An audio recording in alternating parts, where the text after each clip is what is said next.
Alright, so it's been a while since I've released a video for Portal Quest. Part of this is due to a really kind of busy schedule I've been having lately, and the other part is there hasn't been a lot of new content updates. They've added a couple heroes here and there, and then I've just been focusing the last bit on getting a lot of these epic skills developed, so I can show you those and working on that. So the video I'm going to do today is on a hero, Dragon Heir. He was just released a bit ago. Stats-wise, he is a 4-star and purple 2, so I'm going to downgrade this a little. So attack-wise, he should be around 650 to 600 attack. Health, you're looking at about 7,500 to 8,000 attack. So mediocre attack and life, but with an attack speed of 0.75. Really high attack speed. Notice he is a backline Fury hero, so it's going to be a ranged attack as well as an energy regeneration of 4, so a bit below average on energy regeneration. So you won't be able to use the main skill as often as you'd like, with the exception of, we're going to talk about that in a minute, but attack speed really high, not the highest, but 0.75. You're looking at one of the top 5 heroes in the game, so that's really good as far as attack speed. But Falling Stars is his white skill. Dragon Heir flies into the air, shoots fireballs at his closest enemy, so who's ever on the front line, or if the front line's not there, because Oasis Guardians mixed them up, or if anything's happened like that, he just does 3 fireballs at the closest enemies. Each fireball deals a pretty good amount of damage, breaks any shields on impact. So like Willow Druid has her passive skill, Breaking Shields. His white skill will do this, break all the shields on impact. And it also ignites the ground under the target for 5 seconds. So where if he shoots the fireballs, this can also be really important, as I'll talk about in a second. He shoots the fireballs, and then if the enemy heroes are still standing where the fireballs had launched, they're burnt a fair amount of damage, about 250. Granted, this is a level 11 skill, so even I'm just going to upgrade it like this. Goes up to about 300 attacks, so leveling this up is really important. Now the damage with this, the initial fireball and the burn effect, is going to raise by upgrading the skill, as well as any stat upgrades you do to the hero. So a useful tip with timing this, sometimes you have the option in a fight of using auto skill or manually pushing the skills. You don't have this option in arena battles, just to kind of make it a little fairer and so you don't have people timing stuff out.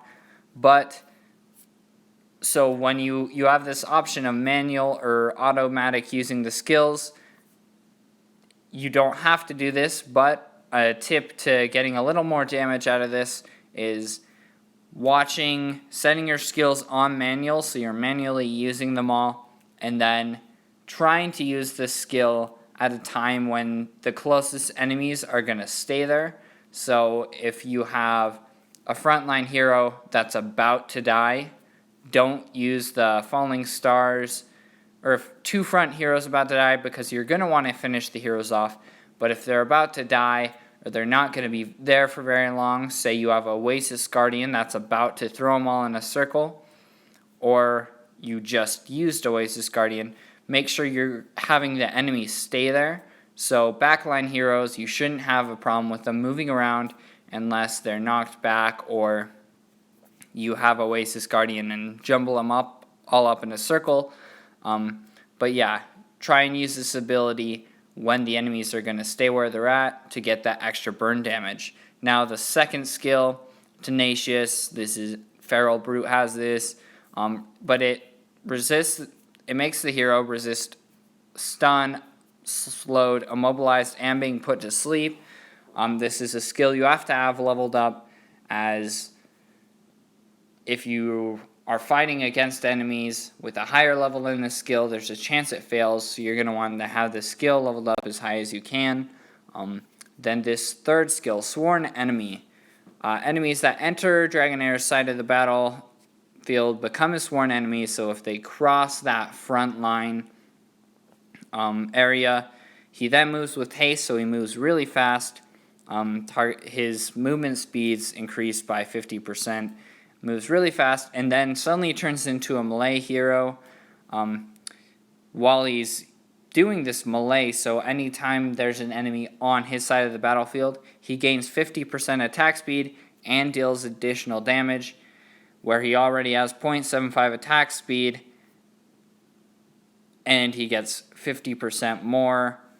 I could try and do the math on that, but you're good. Yeah, 1.11 or something attack speed, as well as doing additional damage that scales with leveling up the skill and leveling up the hero. So anything you're doing to this skill is actually just increasing his damage that he does while he's in that Malay stage. So it's kind of really nice skill to upgrade.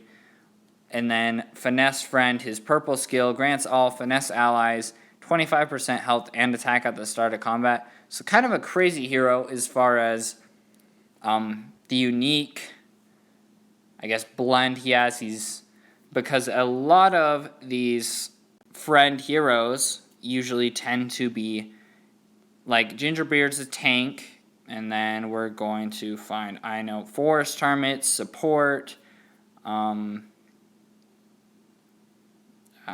going over all of them. But Highwayman is a backline, but Dragonair is a kind of a different kind of backline. He's meant to do massive amount of damage, and he can turn into a kind of a Malay hero, sort of like, I don't want to say Howling Claw, but he has a really high attack speed and a lot of damage, so becomes a really powerful hero to use, especially if you upgrade his skills right. I'll be releasing an epic skill video on him in a bit later. Thanks for watching. Sorry it's been a bit. I will have more videos coming out all this week and next week. I'll make sure to get everything recorded and set up so we can set a schedule out. But thanks for watching, and let me know if you have any questions or if there's anything I can help with.